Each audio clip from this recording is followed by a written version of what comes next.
iBot presents How to Sell Anything to Anyone Anytime. Understanding types of customers. To sell anything to anyone anytime, some basic secrets must be known. In this video, we will be revealing a dimension of the secret known by master salespeople over the years. This has been the secret of the 8% master salespeople.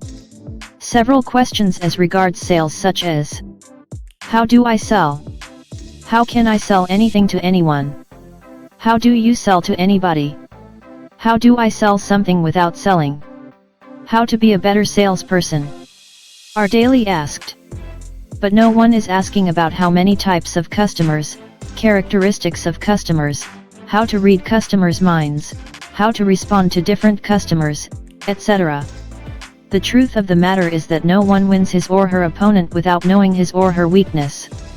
In this video, the types, nature of different customers and perfect response known by the master closer will be revealed to you, with which we believe will answer all the questions ringing in your mind about sales once and for all. Also, with this knowledge, you will be able to skyrocket your sales rate with nothing less than 50% above your formal sales rate. Therefore, follow through to the end of this video as you learn. Okay, let's dive into it. 1. The man of yes. Description.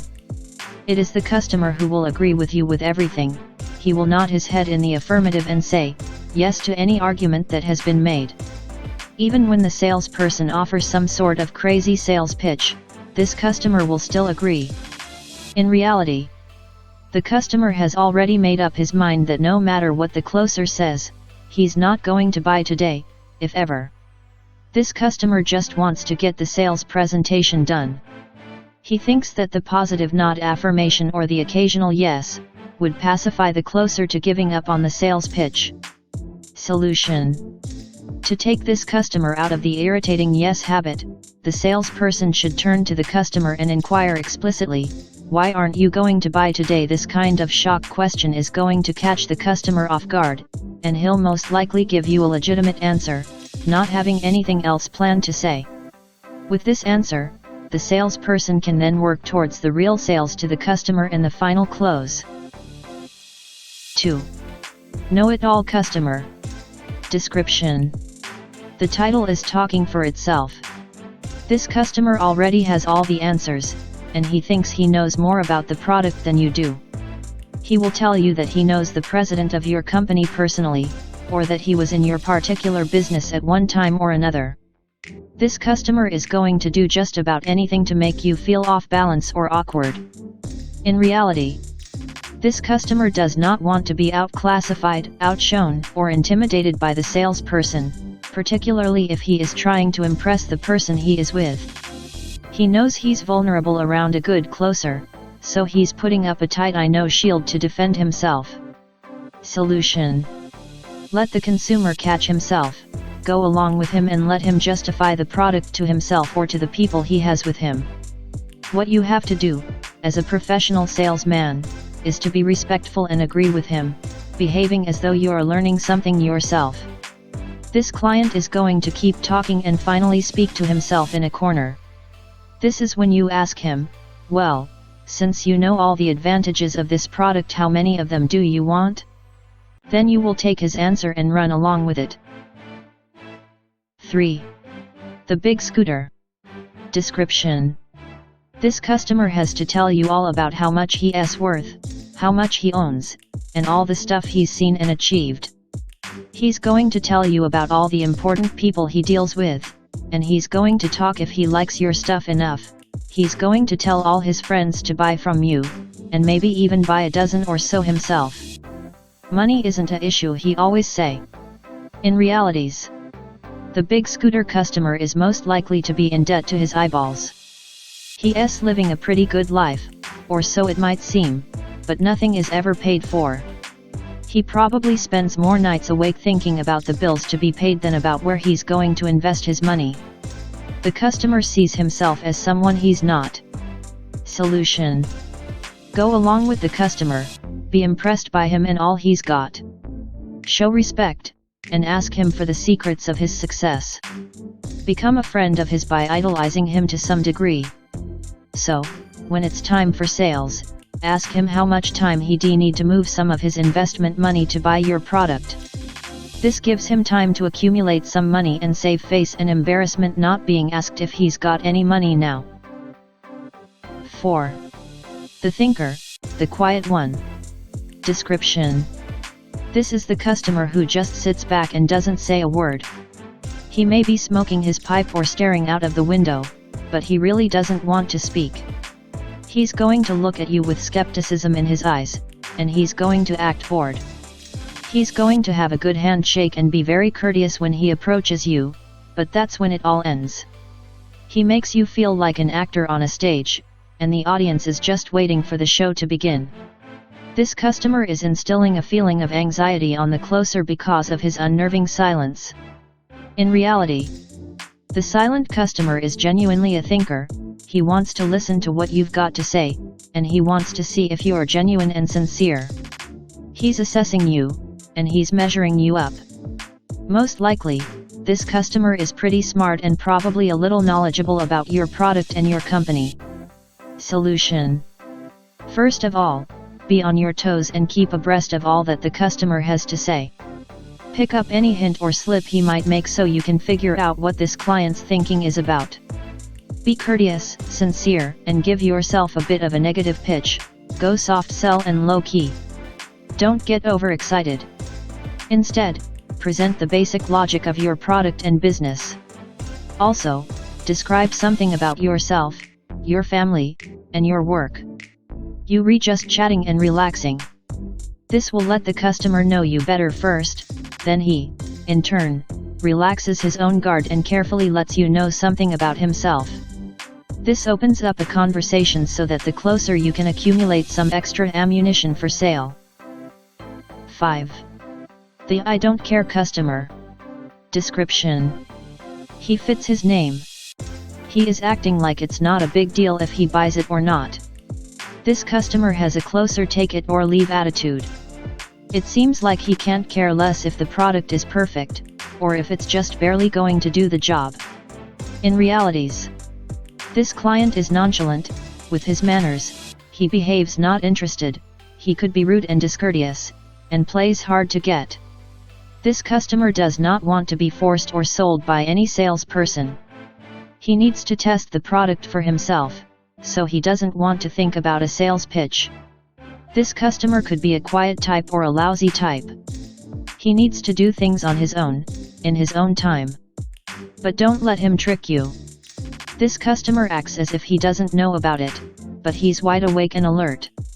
Solution: don't try to persuade him with the standard pitch, or you're going to be fighting a lost battle. This customer must be turned around and excited about the product. The closer the salesperson to the customer, the better the sales chances will be to generate a sudden interest in the product and ignite his curiosity. This excitement is going to make the customer show more interest and get more interested in the sales talk. 6. The curious customer. Description: he really doesn't have any questions about buying, he just wants to know what's going on. This customer needs details to be brought home so that he can learn about the drug. He's able to listen to a full product pitch if time permits, and he's almost always respectful and courteous. This customer will easily get interested in your sales pitch and start engaging by asking questions, and some good, optimistic questions. This client is a bright spot on a dull day. In reality, this customer has been a buyer all the way. He must first like what he sees, and then grow a love for the commodity. This person is a shopper, but also an impulse buyer, who can make a decision at any moment.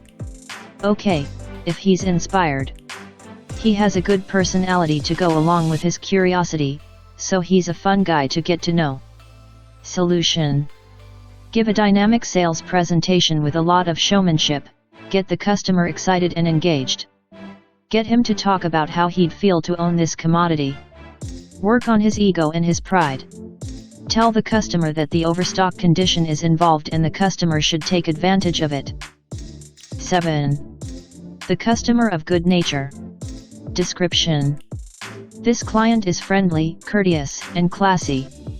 He's open-minded and respectful of the closer, Perhaps he's also going to tell you, in a light way, that he is hard to sell. This customer is a joy, and for him, thank heavens. To be quick and nice, this customer is real and true. He has an open mind and is able to listen to what the salesperson has to say. He normally has the money to buy, so he's going to turn away from a high-pressure salesman. In reality, he wants to be treated the same way he treats others. This customer is a breath of fresh air similar to each other. Solution: treat him with great courteousness, with a lot of charm. Show your professionalism with gentle manners. Offer this customer a good, rational sales presentation without going overboard in any single region. Assume he's going to buy from the beginning, then view the close-up as something very normal. This kind of customer is particularly good for your referral business. Do not put high pressure on or push this customer, it's not going to work. 8. The rude and skeptic customer. Description: this customer comes to the sales office with a chip on his back. He's far from being the nicest guy you've ever had. He behaves as though you were the source of all his issues, so it would be easy for an awkward situation to develop between you and this customer. He doesn't believe everything you say, and he has great doubts about the product. As a matter of fact, this customer is a concern, not just for the closer but for everyone in the general. In reality, this client has personal problems. It could be in his home life, work, finances, or anything else. He's going to take it out on someone else. Solution: destroy him with love. Don't get into any debate. Stay away from any pressure subjects that might irritate you both. Play with the sales presentation. Be on a low key, be patient and be concerned about his plight. Ask him if there's anything you can do for him. Become his friend, and he's going to calm down because he doesn't have anyone to relate with. He'll start talking to you, and then you can deliver the product in a relaxed and organized manner. Be good to this guy. He wants the connection first, then sale is going to follow. 9. The frightened to death customer. Description: if you were to walk up behind this client and scream, he could have a heart attack. This client is so anxious that sometimes even closer is afraid. This person always looks around and never stays in one place. He seems to be fidgeting continuously with a pencil or something on the sales desk. This client is afraid of getting closer, and it shows. He's wrapped up tight, talking quickly to his family and friends, even in the presence of the salesperson. In reality, he is scared because he thinks he's going to be put in an embarrassing position and have to answer personal questions or make a purchase decision that he doesn't know how to say no. For example, the closer one may ask something the customer is asking about. What the customer is embarrassed of. The customer doesn't want an outsider, the closer he is, to find out what he'd rather not know about. He feels out of place and utterly insecure with closer sales, but he also knows he can be convinced to buy something. Solution: treat your child's gloves to this customer. Be slow, low-keyed, and compliment him on something positive you've seen about him. That's going to allow you to build up his trust. Relax by talking about yourself, not about him. Touch his job lightly in conversation, and don't dig deeply into his personal life. Allow a friend of his. Find a link in your own experience. It is going to help relieve the stress. What he wants is confidence in himself and the leadership and friendship of master sales closer. Hopefully, with these tips, you will be on your way to understanding customers better, relating with them better and making sales to anyone. We want to know what you think when you meet customer the first time. Let us know in the comment below. If you like this video, give it a thumbs up and share with your friends so we can keep making them. For videos like this, hit the subscribe button. Also remember to click on the notification bell. Since you are here, why don't you check out other trending and best videos? Thanks for watching.